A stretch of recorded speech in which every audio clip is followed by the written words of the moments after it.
Welcome to another episode of Unscripted with Marilyn Morales. Today I have a special guest that I met not that long ago. My viewers know I went to a speaking competition in San Antonio, Texas earlier this year, and I met a lot of fantastic people there, and Amanda was one of them. But before I get into Amanda and who she is and everything Amanda, this episode is brought to you by Izzy's Legacy Incorporated. Let me share a special message with all of you. So we have a ton of events in the works. Obviously, our biggest one is going to be our gala, where we're going to be able to raise funds for those patients who are going through a cancer journey. But in addition to that, we'll be able to host educational events about the registry and donor drives. Also fun events as well, and events for emotional support for families and patients who are going through the journey that our family once went through.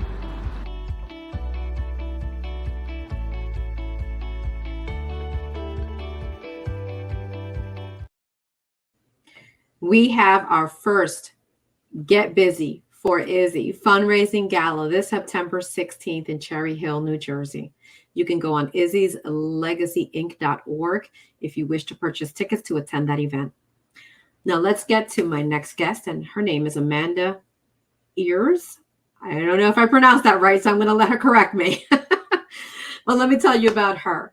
Have you ever wished you could find joy instead of frustration through life transitions? Find resiliency when you feel like giving up. I know I felt like that a lot. Meet Amanda Ewers, the CEO of Women of Armor.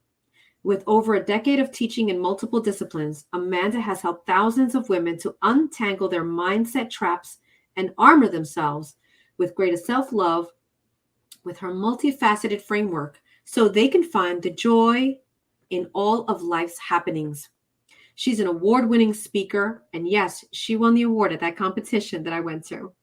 Presenter in Downing University and a sought-after leader in her community. Through group workshops, retreats, and speaking engagements, Amanda is creating a positive impact on mental wellness. Let's welcome Amanda to the show. Hello, hello. Hello. So close. It's Ewers. Ewers. Yes. It's okay. So sorry about that. Sorry about that. It's okay because everybody does it, and I've been called lots of different things, but that was probably the closest. So great job. Amanda, you know, that speakers competition that we attended in San Antonio, Texas, I have to say that when I came back from that, all I could remember was how heart God-centered you were, how you left and wrote notes to every single one of us, you know, where you were paying attention to everything that we were saying. I've never met anyone at an event like that put in the work and the heart that you did.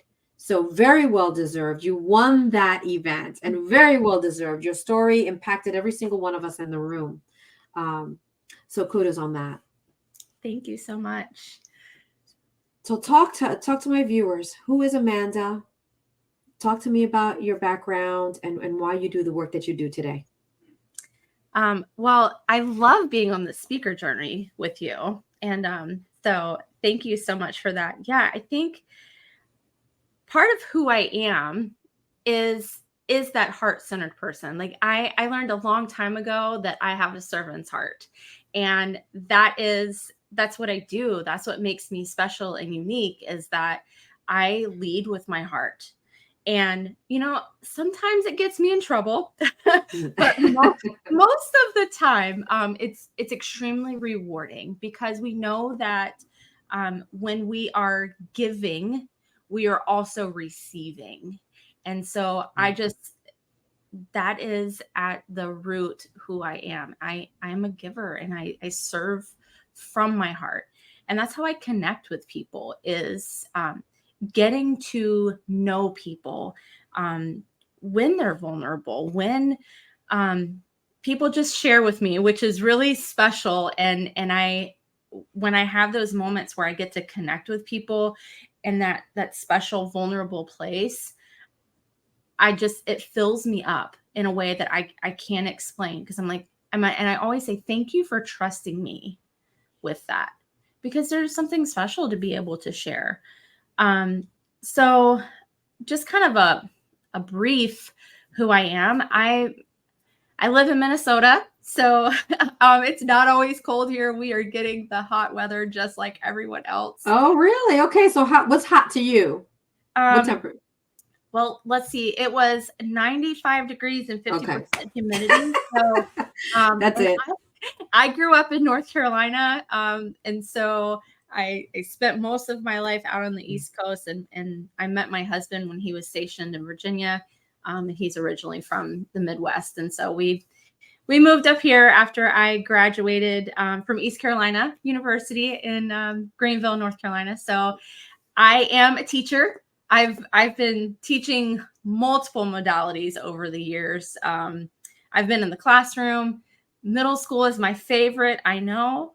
It takes a special person to love middle school. Absolutely. I was a public health nurse, school nurse in New York City, and that was the one school I didn't want to go to. Send me to the elementary, send me to the high school, but these middle school kids, keep me away from them. You know, there's a lot of energy that happens, and I've been in the school during the summer when no one's there, and I'm like, it's kind of numb. Like you don't really feel anything, but when those kids are there, you feel all of it. Yeah. And you know, it can be draining some days, but I love that I feel like that age is when they're moldable, right? Like you can really impact them at that age. And I do have one going to middle school. So I'm a mama. I've got two. I've got a 10 and 11-year-old, boy and girl. So they keep me pretty busy when I'm not out speaking or running workshops and different other opportunities. I've actually dabbled in group fitness too. So I've done quite a bit with teaching. You do it all, right? You do it all. And I can totally see you in the classroom and impacting those children. And just, your servant heart shows through. And the fact that you like that middle school, because the hormones are all over the place for those kids. I remember being in middle school and thinking I was crazy, so it's like, they're going through one way, when, 1 minute they're this, and I have a middle schooler too, as a boy, right? And I thought it was only girls that went through this roller coaster of emotions. And my first son, who's 22 right now, didn't go through that like that in middle school, but this younger one, oh my God. I'm like, what is happening? Here we go. I'm on for the ride. Yes. Oh yeah. Yes. So that's great. So share with my viewers a time that was difficult for you and how you were able to navigate through that, because I think that you're a very sensitive person. You're very empathetic, right? Mm-hmm. So whenever you go through a challenge, I'm sure that you feel it at a much greater level than other people. So share with me about that. Well, and that's going to be that'll be a really big turning point for my story. Is when I had my daughter, everything was planned. No problems in the pregnancy. She was a nice, quiet, easygoing baby. Everything was good. But about 6 months in, we decided to discontinue with nursing, and something changed with me. I just didn't feel right. And research will tell us, when you discontinue nursing, that it does kind of change hormones and things like that. Yeah. But it didn't really go away. And so I talked with my doctor, and it's like, well, we could try some medication, maybe a little depression, and kind of, I didn't want to be on medication. I was like, well, let me try some other things. And so started going to, seeing a therapist and just doing talk therapy. Well, then I got pregnant again. Very quickly. Very quickly. Yeah. So that pregnancy was a little bit different. I didn't have to watch my weight as much. I did have gestational diabetes with my first, but my second I didn't. And so they weren't really concerned with my weight. I put on a lot of weight because of it. And we were living in a different place. And so when I had my daughter, we were living in the Midwest. We had my husband's family was around, but then we moved to Memphis. And then that's where I had my son. So I didn't really have family there. It was just us. And he worked overnights. And so just having my son was a whole challenge in itself. But he wouldn't nurse. So we had some struggles with that. He also had acid reflux. So there was some struggles with that. Allergies. He was really, triggered by a lot of that stuff. And so it was just difficult. Right. But the difficulty felt enormous. Like something that went beyond just, I'm tired and I'm not really taking care of myself. Right. It was, I wasn't taking care of myself, and it's not that I wasn't taking care of them, but any energy that I had, that's all I could do. And so I became the back burner, right? And a lot of times that happens when you have babies. Yep. Yeah, we just do that. But this was going on for a good 9-10 months. And I finally said, enough's enough. My son got really sick. And my husband said, you stay here. Let me take care of him so you can take care of you. And I don't know about you, but to not be able to be there for your baby when they're that sick, right? It broke my heart. And I was like, I haven't taken care of me, and I can't take care of him now. And I think that was a big turning point for me to say, wow, something bigger than me is going on, and I need help. Right. So I went through and I found I did get the diagnosis of postpartum depression. I was doing talk therapy. I did have to try like all kinds of different medications, and they all made me feel something different. But how I overcame it was, one, I took my power back. I acknowledged that I didn't feel good and that this had gone on for too long. Right. And I empowered myself and I advocated, and I said, I'm going to say that this is what's going on. I'm going to be honest about the situation, what I've not done, and I'm going to take action. And so the first of the year, of course, I decided I was going to do a exercise program. And in the exercise program, you got to eat right. You got to do all these things. And, it worked. Would you believe that eating healthy and moving your body actually works? Oh, my God. Did you actually make it to January 2nd? I did. Yeah. So I managed to drop the weight. My husband and I both kind of challenged each other.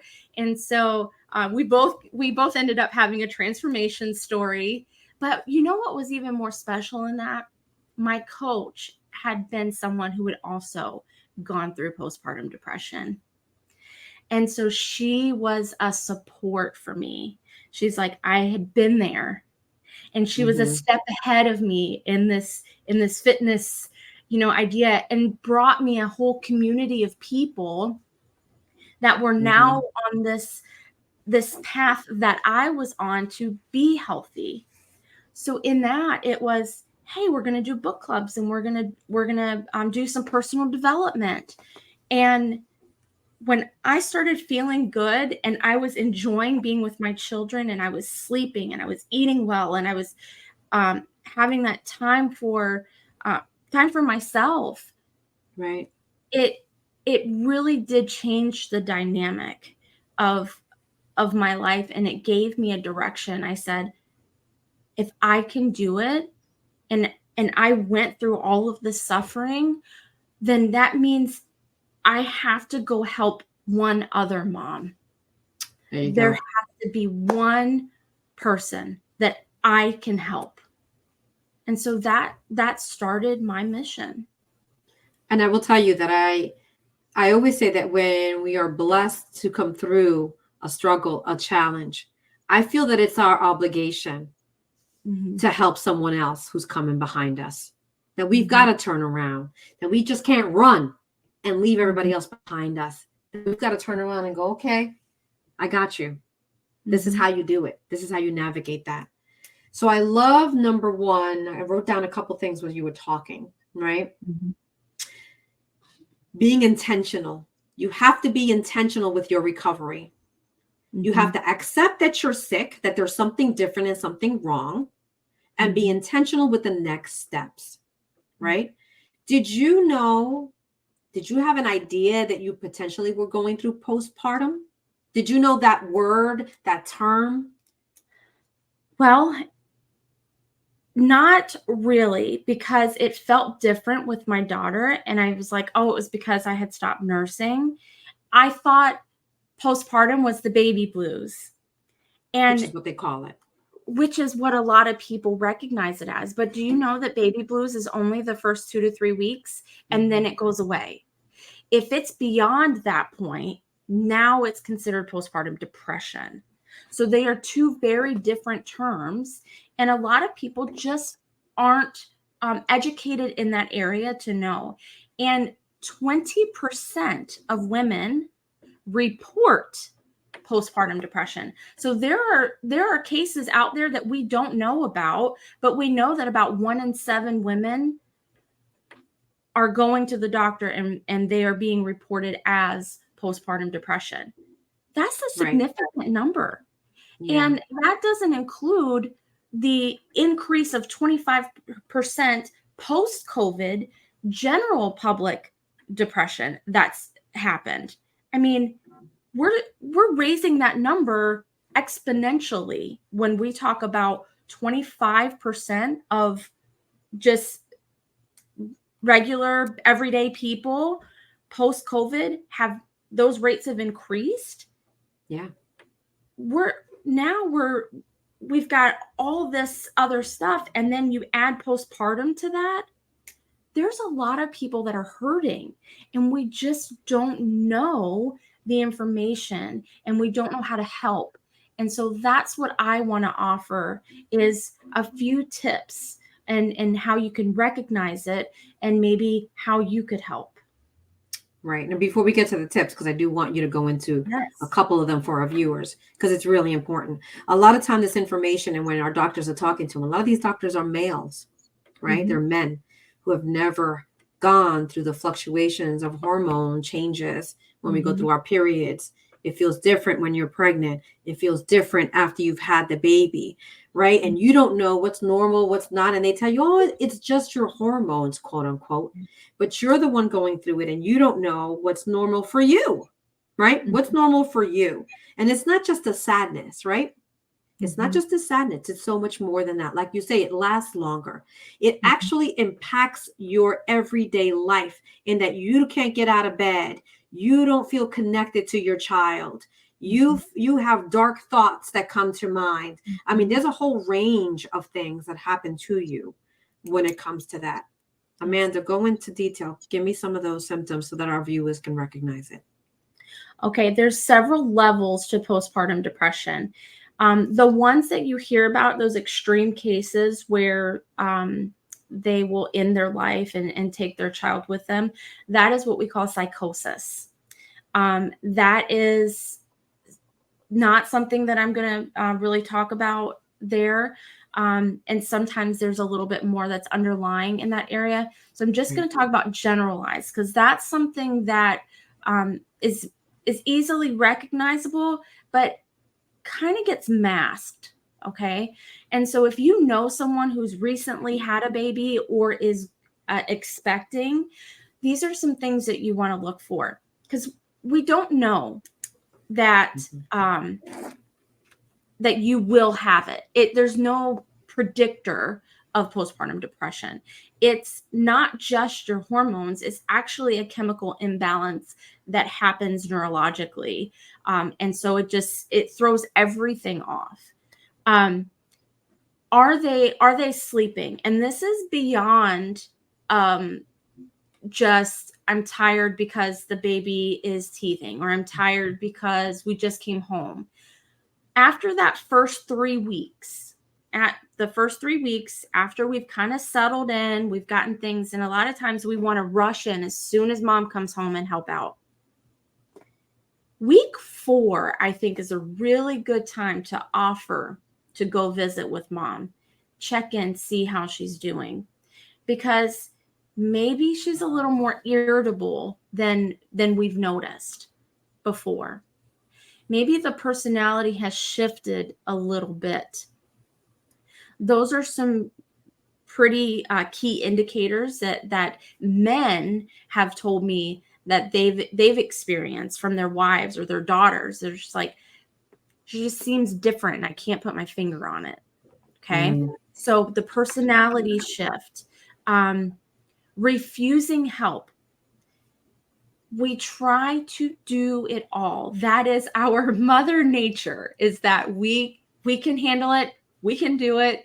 It's societal norm that women are powerful, but you got to remember that there's a lot going on in the woman's body after having a baby. And so support is 100% necessary. So she's refusing help. Maybe not ask, and I know it's like, well, I don't want to impose. Well, just say, hey, I am free on Friday from 2 to 4, and I'm going to stop by. And if you need to go to the store or you need to run a load of clothes or go take a shower, even, I'm going to stop by, and I don't want you to clean the house because we're like, oh, somebody's coming over and now I have to do all this other stuff. Release them from that responsibility. Right. Okay. That's important. That is important. If they are, another thing, how are they eating? Are they not eating? Are they not showering? The basic self-care things. So here's my 5 that anybody can use, but it's for postpartum care, but it can be for anybody. Nutrition, exercise, sleep, time for yourself, and support. Those 5, I call them the nests. And you can think of your hand to remember them. But if we do those 5 things, then we're generally more able to handle day-to-day things.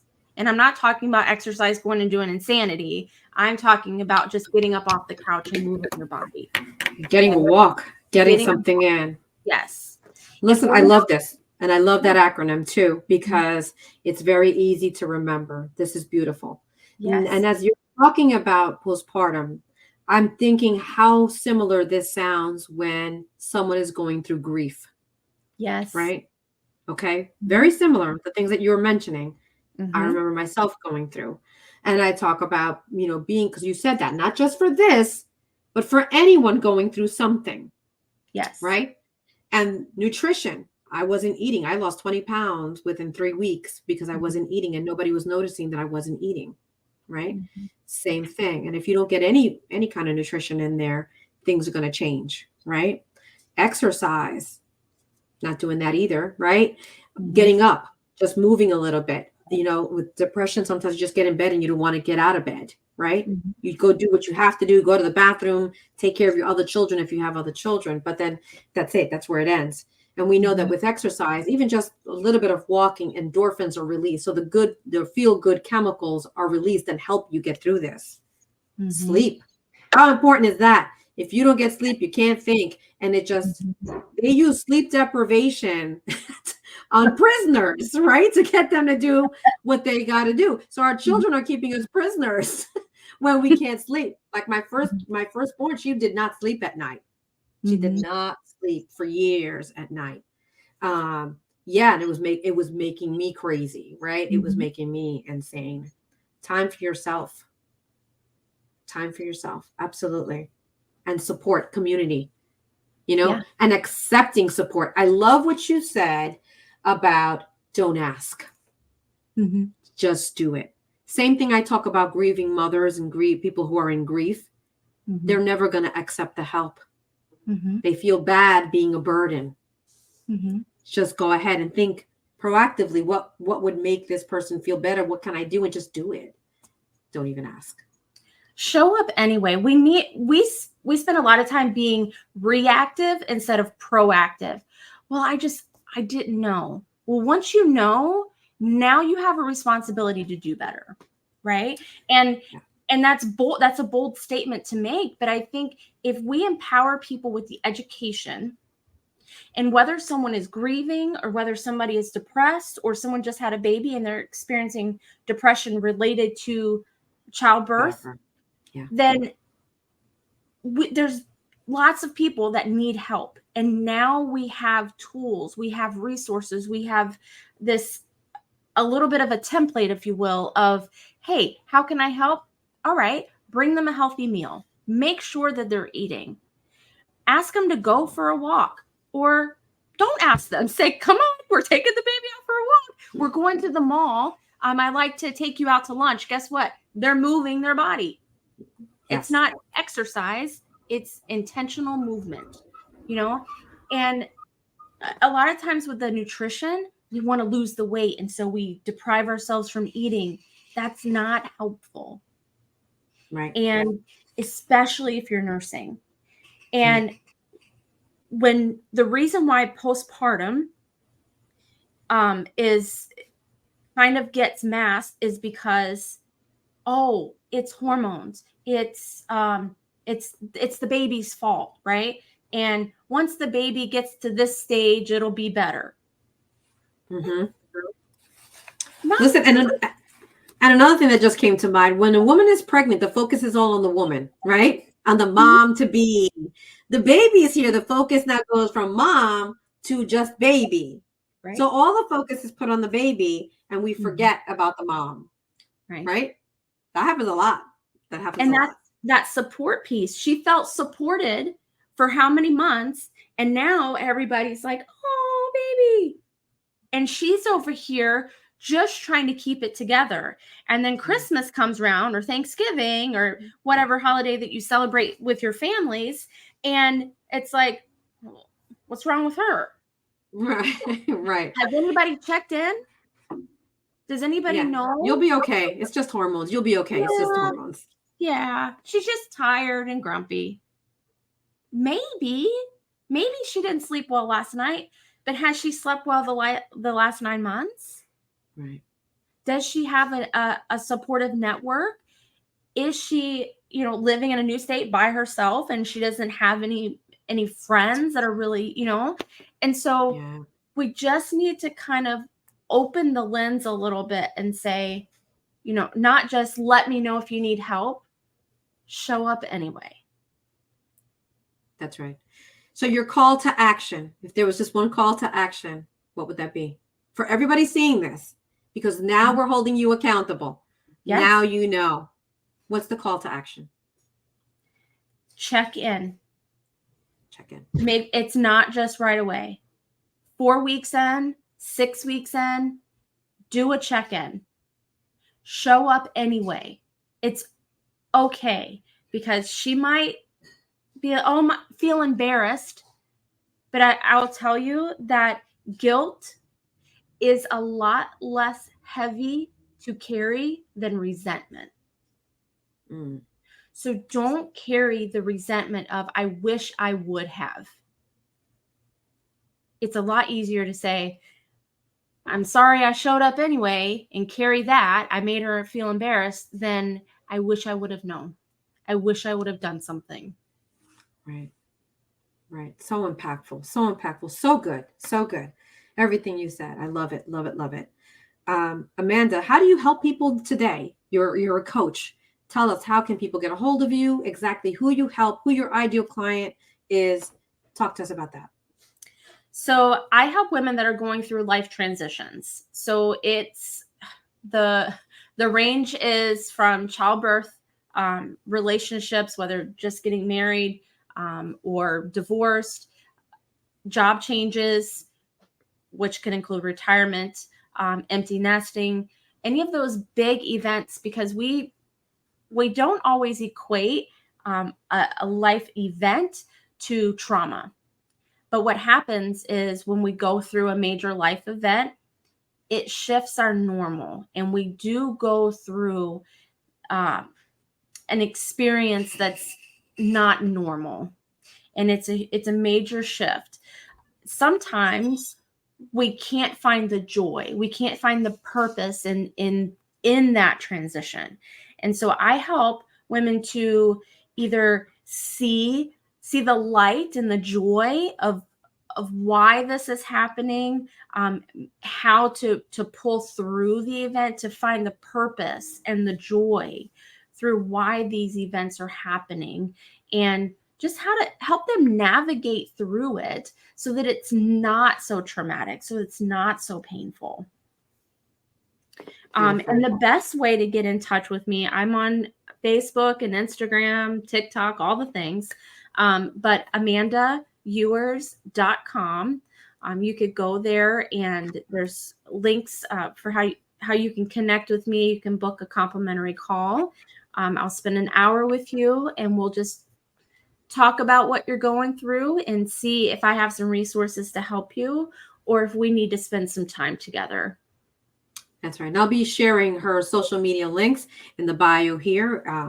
If you're watching, and if you know somebody that could use Amanda's help, share this video with them as well. Now, Amanda, this is the question that I ask all my guests.